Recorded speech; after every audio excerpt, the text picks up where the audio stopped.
All right, Russell. You got this chart here. I guess did you make this chart? Yeah, I made this chart a good while back, because I need a visual. It helps me Yeah, keep everything, you know, uh, understand that. in order, and that I can look at it and reference. And I may not look at anything like this for months and months and months at a time. And you need a quick review to kind of go over it to make sure you keep everything in your head and in perspective. So I'm going to go over this chart with you, Brad, and then we can kind of ask questions or see what you don't understand or what's not clear to you. Even though it's like a chart I made and it's clear to me, it may not be clear to you. Yeah. And so feel free to ask any questions that you got, and that may help for clarification.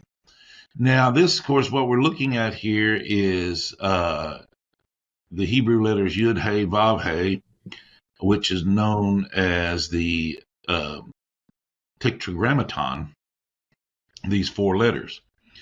And this is the letters form the name of God that we see in the Torah and other places.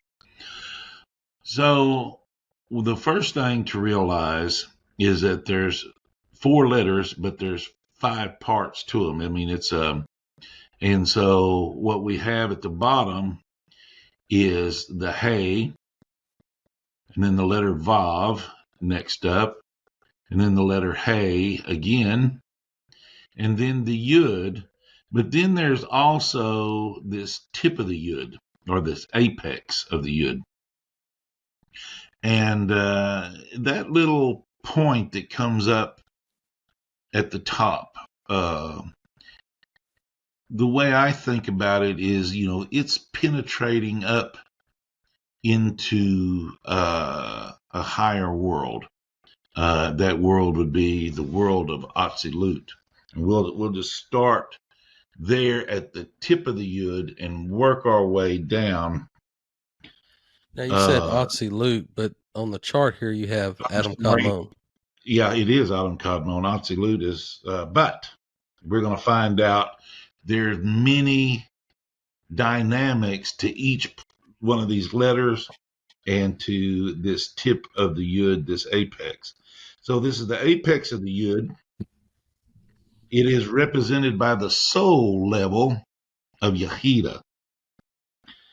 And then it is the world of Adam Kadmon, the unique essence, and primeval man, primordial man.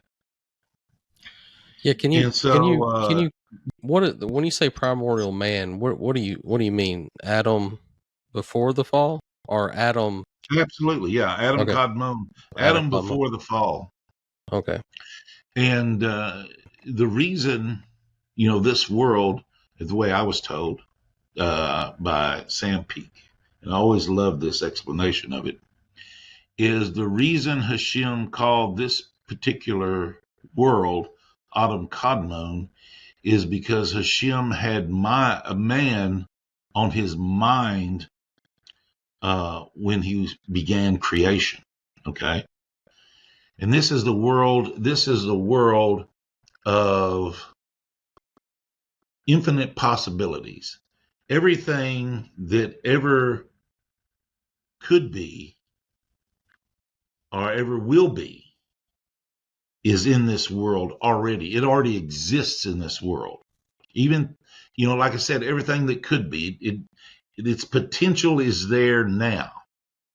So this is a very, very unique place that the tip of this yud goes into and penetrates into.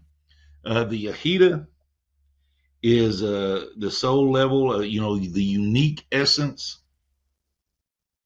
Um, Now, is this the world where everything emanates out down to the lower worlds? this is where it And where, begins. Yeah, everything is going to emanate out of the world of Adam Kadmon, the world of infinite possibilities, the world where possibly everything possible exists. And so that emanates down as light. But it's always creating from this level. It's always It's in a emanating. constant state of creation from Yeah. our point of view, right? Well, it's always, yeah. And the way we could look at it and think about it is it's always emanating. It's always emanating It's light always downward. emanating. Down. Okay.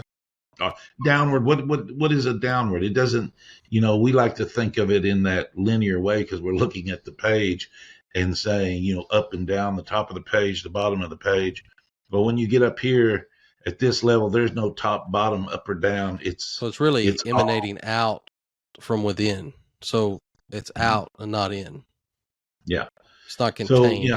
yeah. We don't want to concretize anything by giving it a restriction as up and down and in and out. But in order to try to explain this chart and think of it in this 3D world, we're going to probably use directions like that and say things like that. But to be honest with you, they don't apply. They don't apply here. So this is the apex of the yud. This is its components. The soul level of Yehida, the unique essence, and the world of Adam Kadmon, the primordial man. Okay. Now we have the rest of the letter yud. And this letter has the soul level of Haya, the living essence, and the world of Atzilut,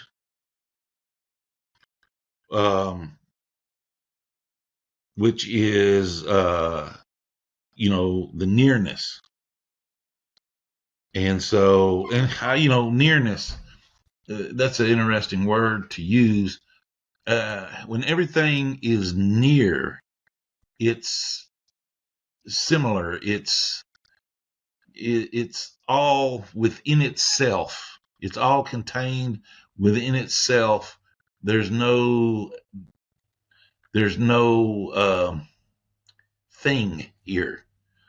It's all the same thing. So everything has this idea or this concept of nearness. It's all the same. It's all, or let's say it like this: it's all within itself. Everything is within itself at this level. Okay. So we have the yud. We have the soul level of Haya, the living essence, the world of Atzilut, this idea of, I would even almost call it, a unique oneness type of thing. Everything is a part of everything else. So Now is we this the go on level down. of Hashem is one and his name is one? Yes, I would, that because there's nothing separating out itself from itself at this level. So his name would have to be one. He would have to be one. And even, let's say one of the ways I heard this taught, or an example giving of it, would be like a scream of happiness, joy, like at maybe a football game or whatever, that kind of scream, or a scream of terror, is all the same thing here at this level. It's all a scream. It doesn't differentiate itself out from itself. It's all the same thing at the level of Atzilut, if that helps anybody kind of understand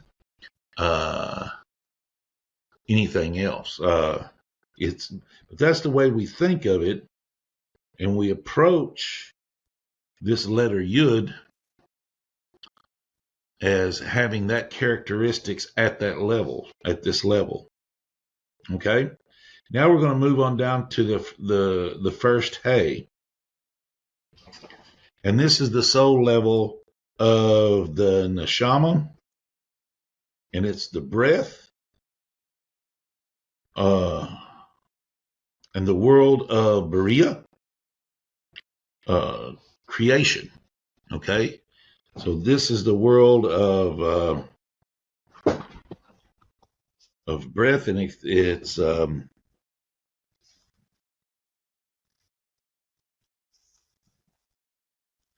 and so creation. There's a lot, the way to kind of So, think of creation, creating itself from the Malchut of Bria, from this lower level of Bria. Everything is creation began there, well, which is the idea of the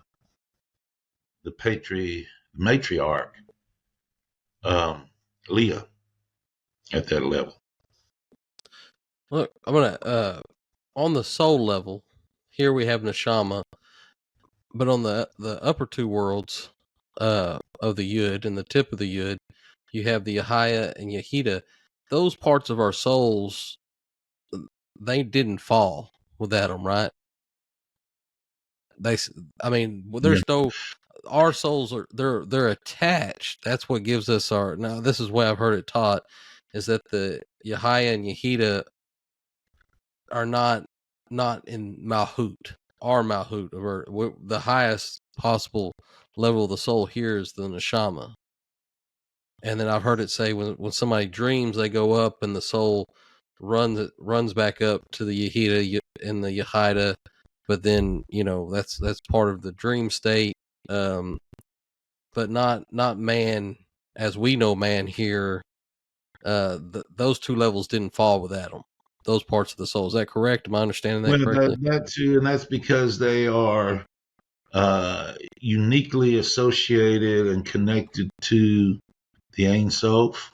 So there's nothing you can know about them. There's nothing that you could understand about it. So there's not a lot we can say about them other than, they're this unique essence and, the living essence. How are we going to wrap our mind around the living essence of Hashem? Yeah.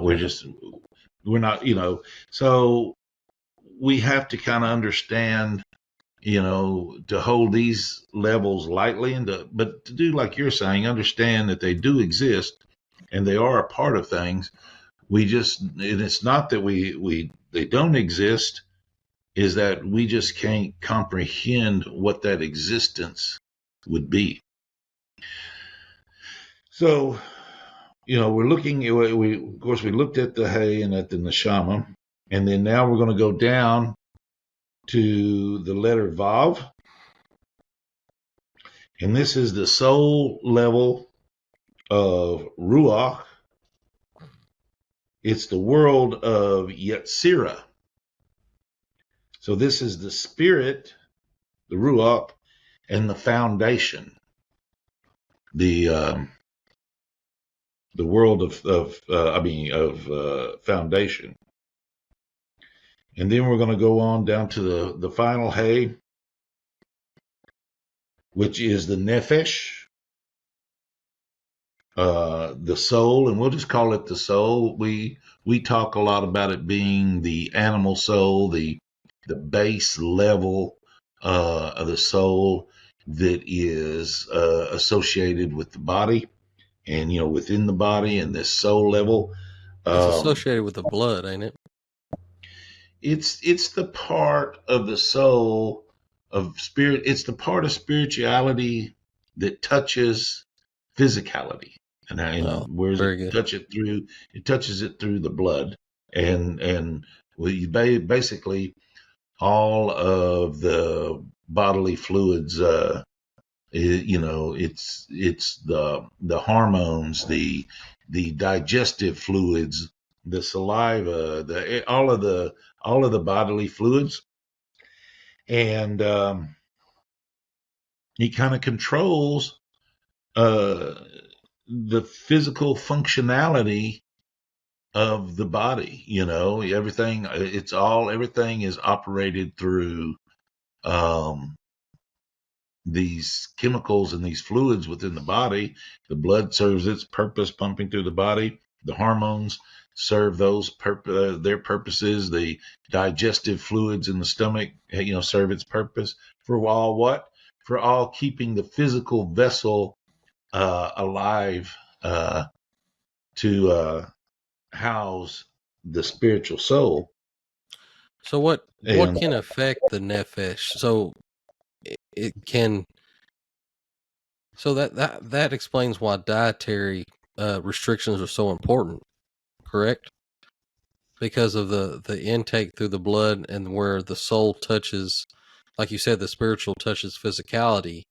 So anything you intake, any kind of input affects this level of the soul more than it affects the other levels of the soul, I guess is what I'm saying. Is that correct? well, yeah, the idea is that you are what you eat. So if you take on the essence of an unclean animal's nefesh, the animal part of their soul, they have a nefesh soul that operates their body in the same manner. They don't have anything higher than a nefesh, but you're taking in their essence. That's why there's a prohibition against eating the blood, because this is the source of the nefesh. And so the idea of you are what you eat, you don't want to uh, bring in that influence, or that animalistic influence um, of an animal that doesn't elevate anything. And clean animals will elevate their food, and therefore they have that essence of elevation within them. And man elevates his food when he says baraka over it, and then elevates the sparks within it upward. So he has that connection with that clean animal. But you still don't eat the blood of the animal. Right. Right. And so, yeah. So, and then, of course, this is the world of Asiya, uh, completion, or even a better way to think of it would be of action. Right. It's That's the way I completed. understand it. Yeah, it's completed. It's done. It's functioning. It's operational. And what there's action taking place there. Why? Because it's done. So this is the world, of course, the lowest realm, the world we live in. We live in the world of and function in the world of Asiya, and the world of action. And this is where our actions take place. The Jewish people said when they received the commandments, we will do and we will hear. We will do it, and then we'll understand it, as we do it. The doing here is what counts. You can think about charity all day long, and you're not going to help anybody till you physically give charity or do something charitable to someone else. You can think about being kind all day long, but until you do an act of kindness, it doesn't mean anything or do anything. This is the world we live in, where our actions are accountable for what we're doing, not our thoughts. Now, the interesting thing, of course, about speech is that it's both physical and spiritual. That's what's so important about speech, and the idea about speech. What we want to understand about that is that we are created as speaking spirits, or as speaking spirits that have this capability of physically blessing the food, like doing a baraka, and we have the ability of speech to where we can articulate a blessing over something, and that action, because speech is a thing, a physical thing, sound waves, has the ability to elevate the sparks within it, because Hashem hears the prayers of all men. And so that is kind of what we have this responsibility as being the speaking spirit.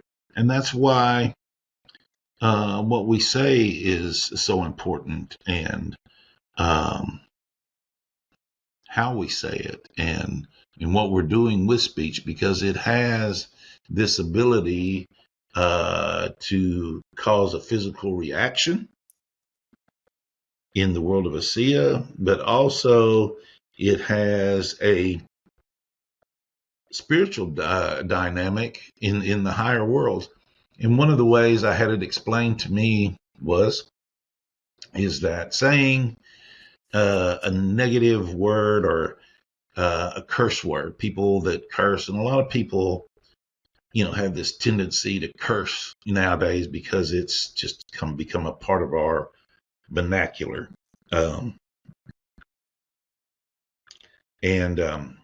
But it really has this negative aspect to it, here. But it doesn't do anything. You're so what? I don't take it like that. I don't think of it like that. It's just something we say.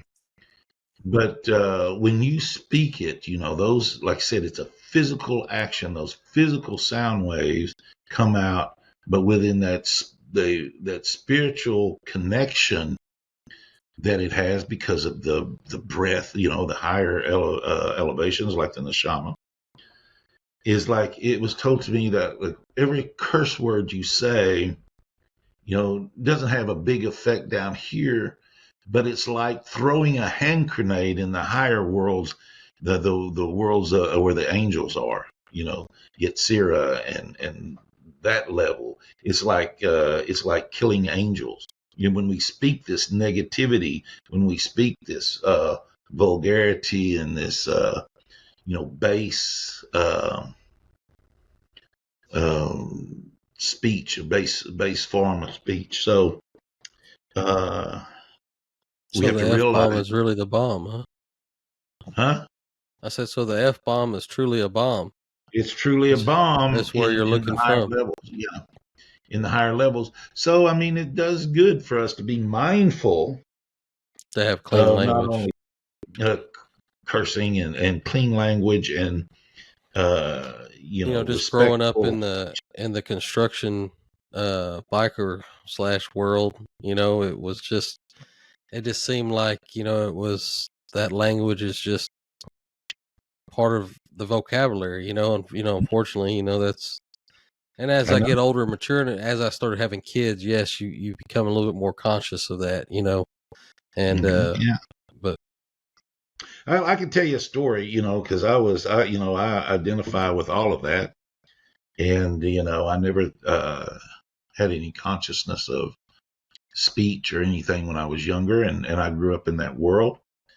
And so I was trying to come out of it. And it was so difficult. It was one of the hardest things I ever done. And so I struggled with it and struggled with it. The world I lived in, like I said, construction world, and being around those type of people where you heard that type of language. So I remember I started really getting into study. And so I started studying all the time. I didn't have any time to listen or watch TV and listen to this vulgarity and this speech on TV. And so I stopped listening to music on the radio, and I would listen to particular teachings on the radio, driving in the car and stuff like that. So I wasn't listening to music, and that negativity within that music, and the negativity there. So I didn't realize what I was doing, but I was removing all of that from my life, all of that negative force from my life. And then it's kind of like I just woke up one day and I go, yeah, I can't remember the last time I said a cuss word. And I remember I was on a construction site, and I was working up higher next to a elevator shaft, and of course the elevator guys were down in the bottom of the shaft working, and they were talking about whatever they were talking about, but it was just horrible construction language. Okay. And I remember it offending me to hear it. And then I remembered, it wasn't that long ago I would have thought nothing about it. So and the moral of this story is, removing yourself away from this negativity in this physical world, from hearing the spiritual aspects of it, from it being speech, but also, you have to hear with a physical sound wave. So it has that dynamic of both physical and spiritual context.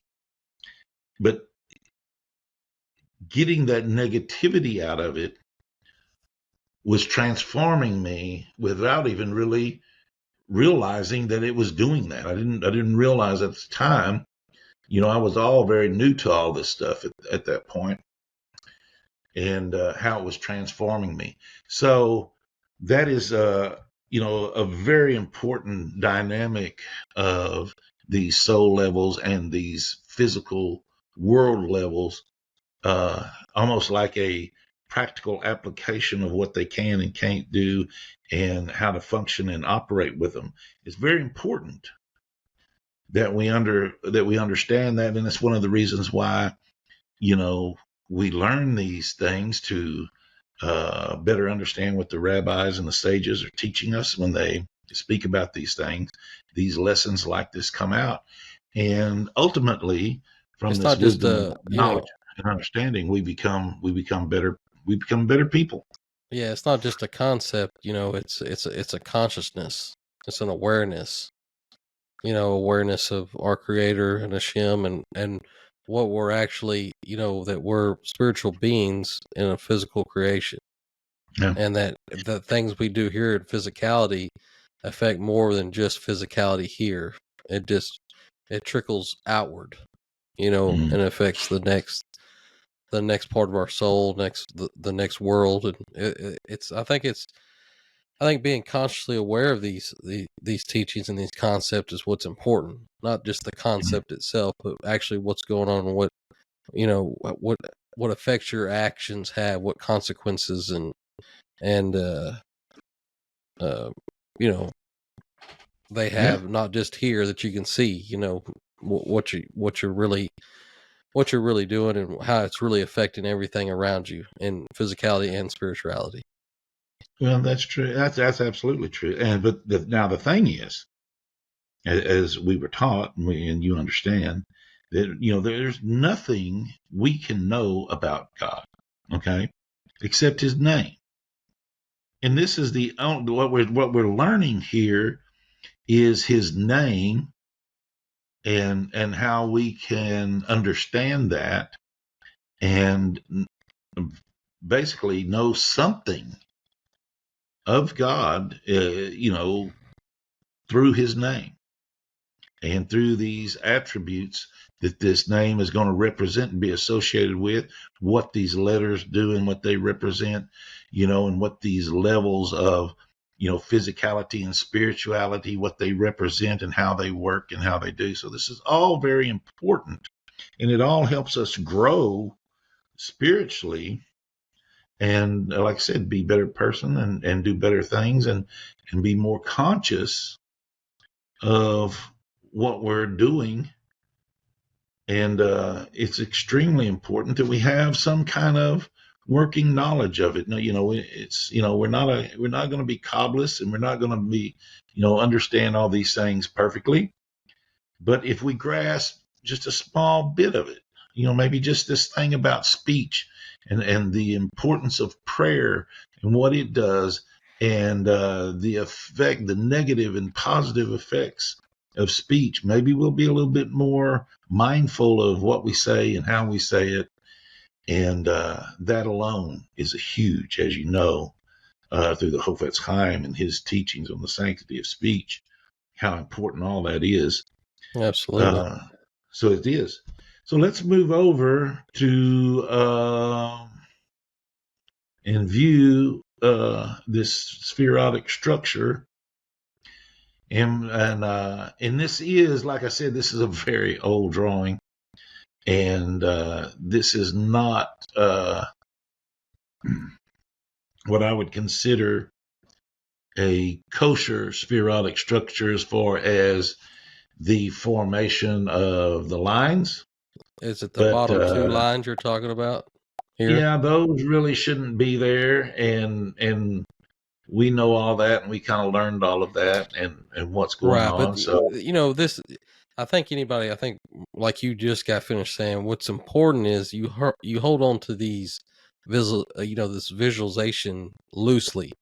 It's just to yeah, help you be aware of these concepts and to have this consciousness of Hashem and what's going on and sure, absolutely, about creation. So anybody watching understand none of this is an absolute. So it's just to help understand what's going on. sure. So And I don't want to answer a bunch of questions like how that's not the correct spherotic right, structure. And we know that. And I'm just telling you, we know it, we understand it, we got it. This is just an old drawing this stuff needs to be updated, obviously. But what we want to learn here is, to familiarize ourselves with this particular spherotic structure, the three columns, but more so, we want to understand about Partsufim and these makeups, and how they are associated with the Tetragrammaton, the four-letter name of God. So let's begin at this time at the bottom and then work our way up. So we can see this bottom structure here as Malchut. We know that as Malchut. And that is represented by the letter Hey and the world of Asiya. That is, like we said, that is the location to where physicality is actually in the Malchut of Malchut. If we visualize a smaller one of these structures inside of every one of these spheres, we will see that they have, like I said, a Malchut of Malchut. But so this is the level of Malchut. This is physicality. This is where we are. And this is, our plane of operation. Okay. And that would be the red. Now we move up to this next set of six that are representative by the Vav. And this is the level of Yetzirah, the level of Ruach on the spiritual level. And these six green ones, this would be Hesed on the other side. I guess I don't know if this is looking at it. We start on the other side. This Hesed and Guvarot up all the way across, and then Teferet in the middle, Netzach and Hod and Yesod. Those six make up what is known as Zeron Pin, and the body. We can go back. I kind of missed this one thing on the bottom. The bottom being the Nukva. Malchut is known as the Nukva, and it is feminine in relationship to these top six, which is masculine, and the body so to speak. And so we can look at this also in the idea of um, Rachel, which is the Malchut, is Rachel, and then Zeranpin being Yaakov. And so when they marry, when they're in union, you have the 6 comes in union with the 7. So you have the 6 days of labor and the 7th day of Shabbat. And this is the formula, 6-7-6-7 that operate within the Torah, and the idea of these lower 2 partsufim of Nukva and Zeranpin, represented by the Hay and the Vav. Okay? So just to be clear, you were saying Nukva here and Mm-hmm. Zeranpin for the green, the 6 middle Mm-hmm. spirotes, and then this Malhut, but I've also heard kingship, correct? Right? Yeah. Which would be associated with David. Right? It is. And then you And go the up Shekhinah. and, huh? And the Shekhinah. And the Shekinah, and then you move up, and I've always heard of Yesod associated with Yosef, Right? and then now this is where I get a So little you lost. have Teferet Netzach. being You have Netzach and Hod, which is Moses and Aaron. Aaron, okay, And then you have Teferet, which is Yaakov. Yaakov, And then you have Hesed Hesed is and Guvarot, Abraham, which is Abraham, and Guvarot is Isaac. Isaac, Yitzhak. okay, Yitzhak. Okay, so that kind of gives you an idea of the many, many overlapping layers of understanding and teachings that can go along with this spherotic structure, and in learning these attributes of them that are associated with the name. Right. And so that way we're not learning so much as the attributes of God, but we're learning the attributes of his name, because that's all we can understand from Hashem is the name. So, and we're understanding these partsus as in these Attributes, right, parts.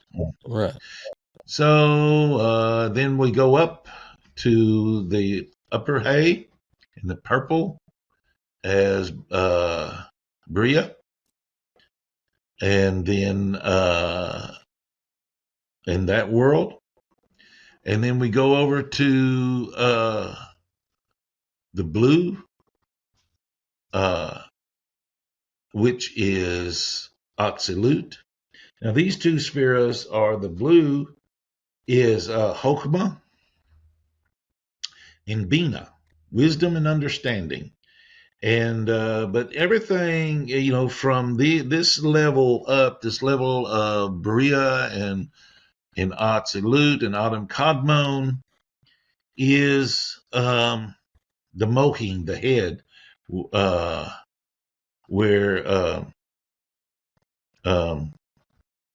the body, the Midot, the Zeranpin, is the body. So we have Hokmah, wisdom, and that is Abba, Father. right. Then you got over here, you've got Bria with the hay. You have his Ema, mother. So what we're looking at, kind of with this idea of the Partsufim, is that we have Abba, Ema, the son and the daughter, male and female, all of this aspect, kind of like the dynamic of a family, of a Partsuf put together. Now, one thing we are kind of overlooking, and I don't really want to, is this spherote that's kind of there, but it's not there.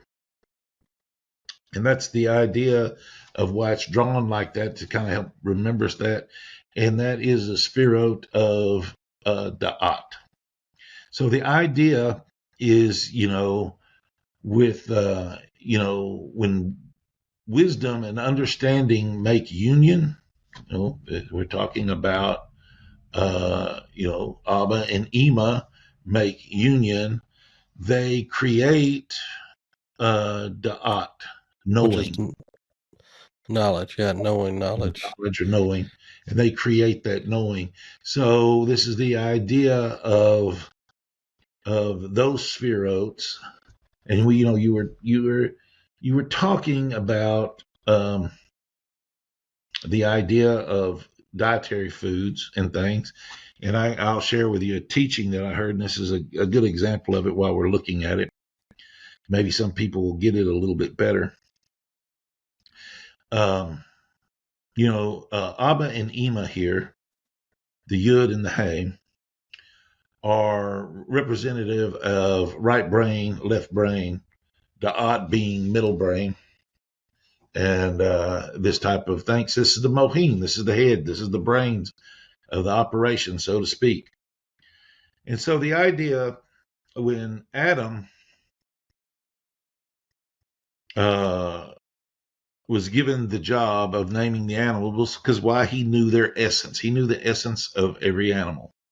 And so he was given the task of naming them. So when he named the animals, he named the ones that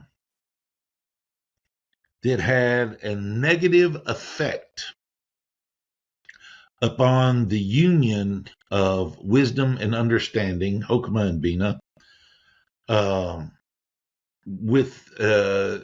he began their name with a guttural letter, and a guttural letter is a letter that's sounded out as with the tongue kind of coming up against the roof of the mouth, and making that sound like a het. Right. And it pushes on the roof of the mouth. And the idea of that is, in this location, if we look at it, that tongue pushing up on the roof of the mouth is pushing apart the left brain and the right brain, keeping them from having a union and creating what? Knowledge and understanding, which is Da'at, which is middle brain. So when we eat things that weren't intended as food, when we eat that, like chazir, a pig, and when we eat that, I just was bringing up this other chart because of what you're talking about to kind of help, since we're on the. Okay, we can go into this chart a little bit. Well, it's just I just brought it up because it has the names you're talking about, Abba, It has the Ima. Partsuf on it, yeah. Yeah. This is more about Partsuf, but it is a whole nother chart. So Right. anyway, these ideas of eating a chazir, a pig, something that's unclean, pushes that, separates that wisdom and understanding. And that's not to say that people that eat pig are not smart. Obviously, there's smart people that eat pig, but they will struggle having a working knowledge of these spiritual concepts, and that's just a true fact. And one of the proofs of that came from Sam Peake, who basically taught me this teaching. And he said, he was a very unique individual, a very great teacher of both Jews and non-Jews. And he taught a lot of non-Jews Torah and a lot of these concepts. But he said after 25 years of knowing the people that he taught, and he said the ones that just ate clean, just, didn't eat pork or, all of the unclean animals, understood and got to Kabbalah were the ones he knew that didn't eat clean. He said they never could get it. And that's over a 25-year They never could make union survey. within the Yeah, mind with but what you're that's just just going talking back. Yeah, about. It makes sense. yeah, and not saying that these people weren't smart. They Yeah. didn't grasp this type of information. Either they So couldn't hold on people, to it loosely, whatever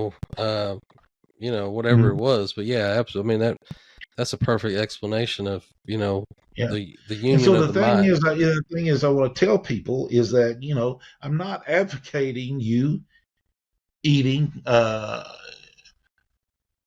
clean as especially not as a commandment or something you should do or have to do, but I'm just telling you this in order for you to understand that if you want to learn these higher aspects of Torah, you're defeating your purpose by not eating clean. Yeah, absolutely. Yeah. I mean, there's no doubt Yeah. about that. Yeah. Yeah.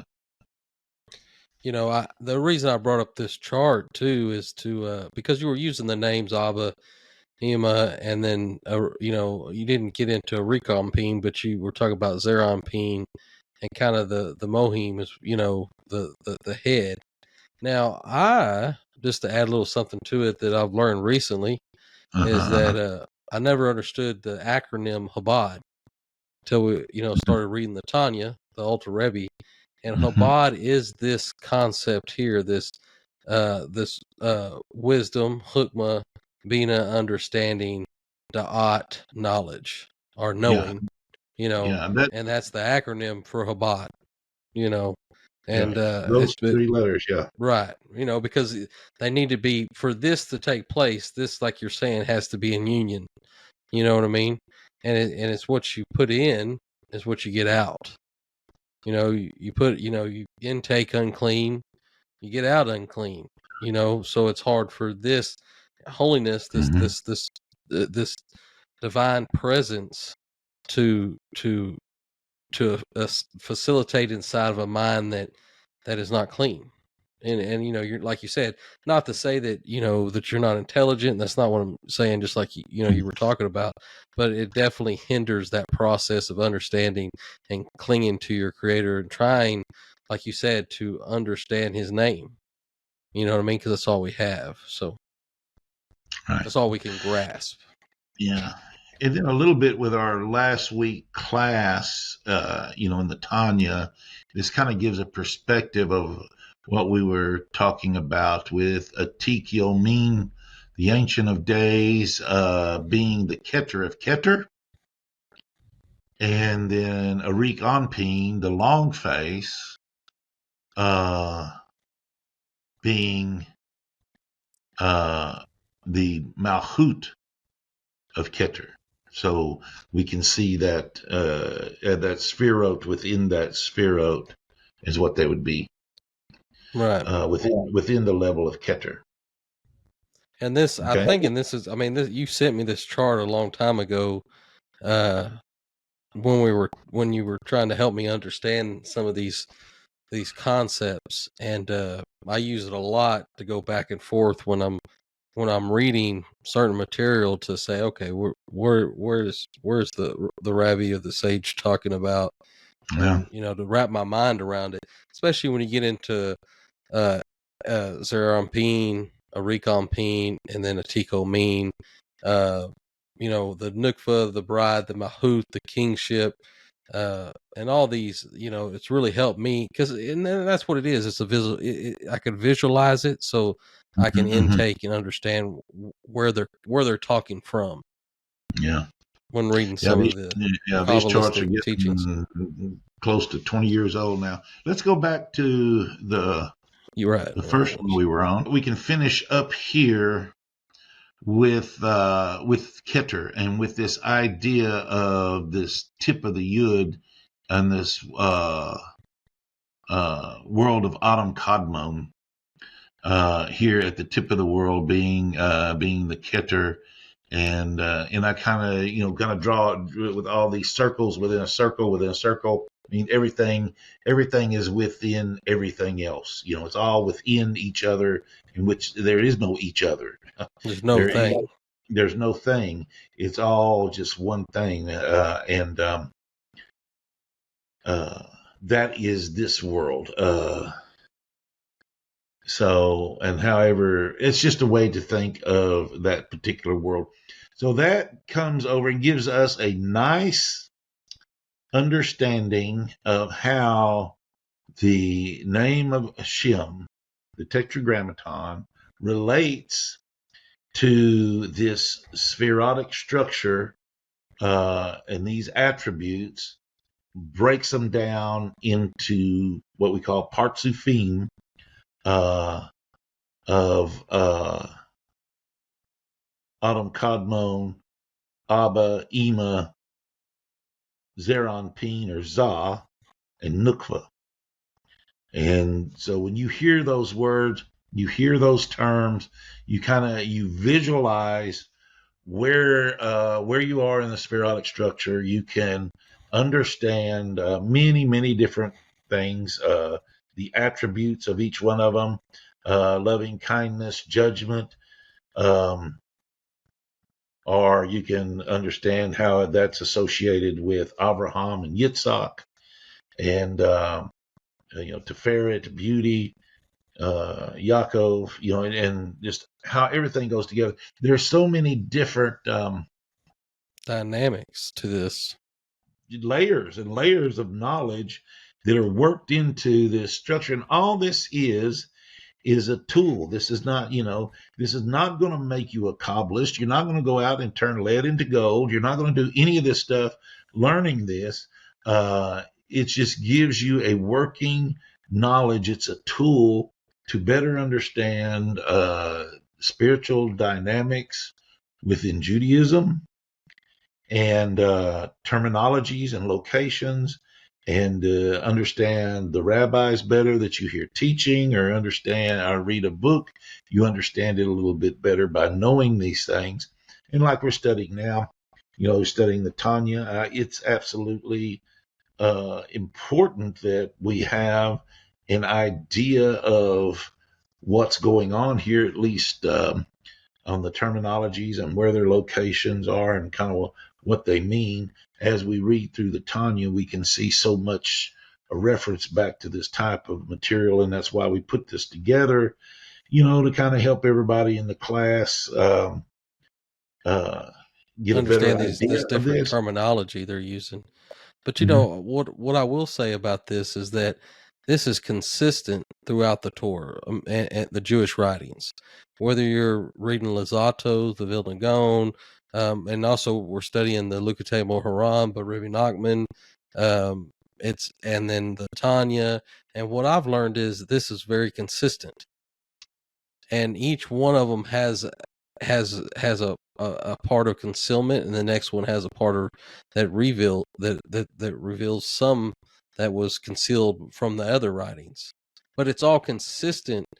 None of this changes, and that's what's amazing about it. So once you understand these concepts, and you're right, Sam Peake did a great job. And there's a book by Rebbe Ashlag, Yehuda Ashlag. It's In the Shadow of the Ladder, or is it just called Shadow of the Ladder? Yeah, Shadow of the Ladder. Mm-hmm. That's an introduction into Kabbalah, or does it say the Zohar? I In never the can Zohar. remember.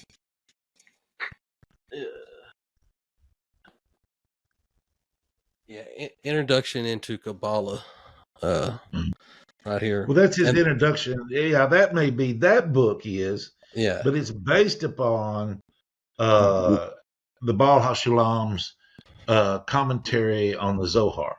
right. And Sam Peake did a fabulous, wonderful job of breaking this down and teaching. But just reading the book itself. But so basically, what I was trying to say by bringing out this book is that this is where I got exposed to Kabbalistic terminologies, and just to the Kabbalah period. This was my first exposure to it, and this was, oh man, um, 2008, 2009. You know, uh, it's Probably somewhere in that area. Yeah. and to be honest with you, it was very Sam was a wonderful teacher. As long as Sam was around to explain it, then I had some kind of understanding. But then I kind of got away from it for a long time, and then I got back into one of the first books I reread when I started studying different material. Was this book, because of the way it breaks down the terminology and the different concepts. So with saying all that, is that from this book, even into, like you said, the Tanya, the Lukete Moharan, works by the Vilna Gaon, Lizato, which is Derek Lashem, the ways of the Sadiqim, the path of the just. That's all Lizato. All these terminologies and concepts are consistent. In other words, if Hukmah is always wisdom, and Bina is always understanding. It doesn't change from one style of teacher to another within Judaism. I think that's very important to understand. It is. And then having charts, and to have charts like this, and have someone like you, Russell, who does have a good understanding and is very knowledgeable on this subject, and to make these charts to help, because really without them, it's hard to, I heard a rabbi explain it like this here recently. He goes, when we talk about a body in the spiritual realm, we're talking about that God made us in his likeness, but that doesn't mean that he has a body. But we explain stuff because we have a body. So when we say arms, we know what we're talking about. That doesn't mean there's actually arms, or that there's actually a nose, or there's actually a head, but these are things that we can take in our physical space and try to wrap our minds around, and to give us, these concepts and understandings. And that's, charts like these are, and I think, I've never tried to draw a chart out, but I would imagine that would help put it in perspective for you. You know what I mean?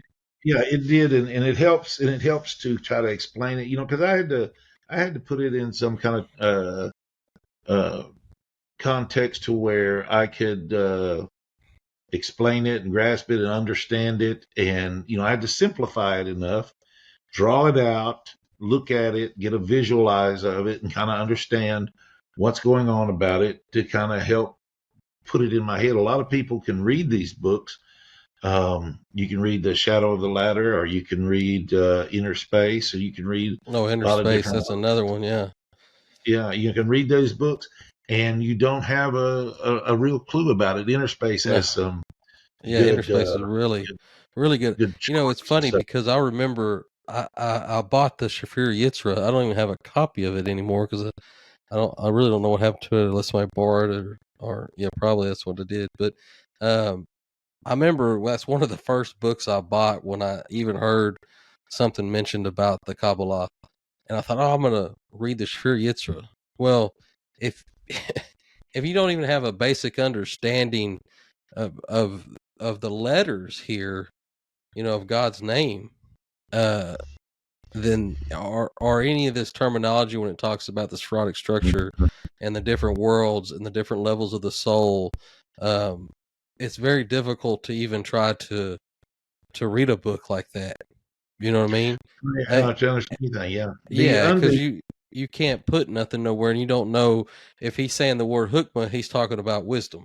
Because they're not going to break it down for you in every writing. I mean, some do with commentary that says, oh, hukmah, they'll put slash wisdom, but not all the time. So it's very important to understand, if they're using the word hukmah in Hebrew, they're talking about wisdom, and what's going on, and where that aspect that emanation is emanating out of, and it's very important because, like I said, a lot of these, I know a lot of non-Jews that want to study these different materials that have Kabbalistic terminology in them. And I think it's just a good idea to have at least a very basic understanding, and everybody's going to be on a different level. And I've heard people try to come in and try to understand these things. It's like, I'm completely lost. Well, I'm lost every day. And I have, and I understand this right here, and I can still get lost. But even when I'm lost in terminology in some of these writings, I still walk away with some kind of understanding on the level where I'm at, you Right. know, and I think And, that's what you need to, don't get frustrated because you don't have this, image ingrained into your mind. And if you do, that's great for you. But unless you're somebody like with a photographic memory, this is, it's a lot to try to understand. And then you're thinking to yourself, well, what good does this do for me to know? Well, that's going to be between you and Hashem, and mm, you're studying and what you're trying to focus on, or what you're trying to understand, that within Torah that you're studying. Because it can seem, when you study anything that's an abstraction. Well, no, I don't want to say it like that. Anytime you start studying anything to do with the spiritual realm outside of physicality, it's mm, all an abstraction, because there's nothing that exists there that exists here in physicality that's alike to it. You know what I mean? That's why he created us at, like, I was listening to the rabbi the other night, and he was giving a teaching on the Likutei Moran, and he said you got to understand that it's in our likeness. So we explain the spiritual realm in our likeness because that's what we have. You know what I mean? mm, We have the color red, we have the color green. When somebody says, "Hey, that's green," we say, "Okay, yeah, I agree, that's green." You know, or we say that's an arm. Yeah, we know what an arm is. But and I think one of the first stories in the introduction of the in the Shadow of the Ladders is the cave analogy. The people that's been locked in the cave their whole life, and they see the shadows, and they don't know what it is. They just see the shadows, and they can't tell you what it's coming from, or what it does, but they're just chained there, and all day they see, when the sun hits the opening of the cave, right, it comes inside the cave. And I'm giving you a very the way I could. It's a lot more detailed story, but if you want to read it inside the Shadow of the Ladders. But basically what it's saying is they didn't know what the shadow was, and then one day one of them breaks the chains and runs to the opening of the cave, and they come outside the cave, and they see trees, they see clouds, they see a blue sky, they see rocks, they see birds, they see different animals, all this, and it's, they're taking it in, and they run back into the cave, and they're trying to explain it to somebody who's still chained in the cave. Well, how do you explain a color to somebody that's never seen color? How do you explain a bird to somebody that's never seen a bird? How do you explain a tree? How do you explain a leaf, a cloud? There's nothing. There's no contrast within the cave to explain it, when all mm, they've seen is what's right in front of them their whole life. It just, and this is really what they're saying. That's how you use this visualization, that these charts, and these different drawings you're going to see in terminology they're talking about. But I think we can all understand what wisdom and knowledge and understanding is. mm, You know what I mean? And we can say that that's from a higher level of intellect. So to say, our intellect, which is Hashem's divine present, His will, His wisdom, and, like you said, His mm. name. And that's what we have here to try to understand. Very good. And then two very simple things that can help a lot is take time to learn the alphabet. If nothing else, you don't have to speak Hebrew. You don't have to be fluent in Hebrew. Read biblical Hebrew. But you should be able to identify and recognize the letters of the Hebrew alphabet. So when someone says that's a vav, you know what a vav is. In someone says, look at the hay, or look at, or a yud, you know what it is. And then also memorize the names of the spherotes on this spherotic structure here. All the spheres have names, and learn and memorize them. And if you can learn, memorize the layout of it, then good. It's pretty simple. It's It's like basically going to learning be, a map. yeah, it's going to be in this configuration, just some different teachings have different lines drawn between them, but the spherotes are always in the same configuration, and you can learn where they're at, what they are. and you can learn those names. So you can learn those 10 attributes and associated with a Sphirot, and you can learn the 22 alphabet, and then you're way ahead of the game Right. with listening and understanding different teachings from a lot of different teachers, because the alphabet's not going to change and the names of the Sphirot's not going to change. All right. Fantastic, Brad. I Okay, I'm going to appreciate you stop the coming recording. and me to come on and Absolutely. go over this with you. I enjoyed it. Thank you, Russell.